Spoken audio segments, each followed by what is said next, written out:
আদালত চাইলে সাবেক প্রধানমন্ত্রী শেখ হাসিনাকে দেশে ফেরানোর উদ্যোগ নেওয়া হবে বলে জানিয়েছেন পররাষ্ট্র উপদেষ্টা তৌহিদ হোসেন। মন্ত্রণালয়ে এক ব্রিফিংয়ে তিনি কথা বলেন।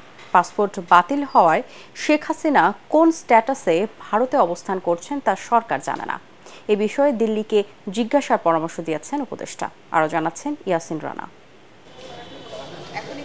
অন্তর্বর্তীকালীন সরকারের প্রধান উপদেষ্টা ডক্টর মোহাম্মদ ইউনূসের জাতিসংঘের সফর ইস্যুতে মন্ত্রণালয়ে ব্রিফ করেন পররাষ্ট্র উপদেষ্টা তৌহিদ হোসেন। তিনি বলেন, প্রধান উপদেষ্টার এ সফর হবে সংক্ষিপ্ত। ইউএনসিএতে জিএতে যাচ্ছেন, এটা সিদ্ধান্ত হয়েছে। এখন আমি এটা ওনার সাথে কথা বলতে যাচ্ছেন, তবে উনি খুব সংক্ষিপ্ত সফর করে চলে আসবেন আর কি। মানে যেটা ওনার ইনিশিয়ালি যে হয়তো ওয়াশিংটনে গেলেও বেশ কিছু কাজ হতে পারতো, কিন্তু দীর্ঘদিনের জন্য উনি যাবেন না, অল্প সময় থেকে খুব তাড়াতাড়ি নিউ ইয়র্ক থেকে ফিরে আসবেন। কিছু কিছু কথাবার্তা হচ্ছে, কিছু বৈঠক হবে, এটুকুই আমি বলতে পারি, কিন্তু এখনো স্পেসিফিক আমি কিছু বলতে চাই না। এ সময় তিনি ভারতে পালিয়ে যাওয়া সাবেক প্রধানমন্ত্রী শেখ হাসিনাকে দেশে ফেরত আনার বিষয়ে বলেন, দেশটির সাথে বন্দি বিনিময় চুক্তি রয়েছে, তবে ভারত শেখ হাসিনাকে ফেরত দেবে কিনা এটা তাদের বিষয়।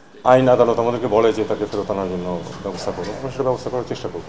চাইলে দিতে পারার কথা, কিন্তু সেটা কিন্তু আবার একটু লিগাল প্রসেস থাকে, তো আমি জানি না সেটা কিভাবে হবে। দিল্লির সাথে সমঝোতা স্মারকগুলো নিয়ে ঢাকা নতুন করে চিন্তাভাবনা করছে জানিয়ে তৌহিদ হোসেন বলেন, স্বার্থ রক্ষা করে যা করার দরকার তা করা হবে।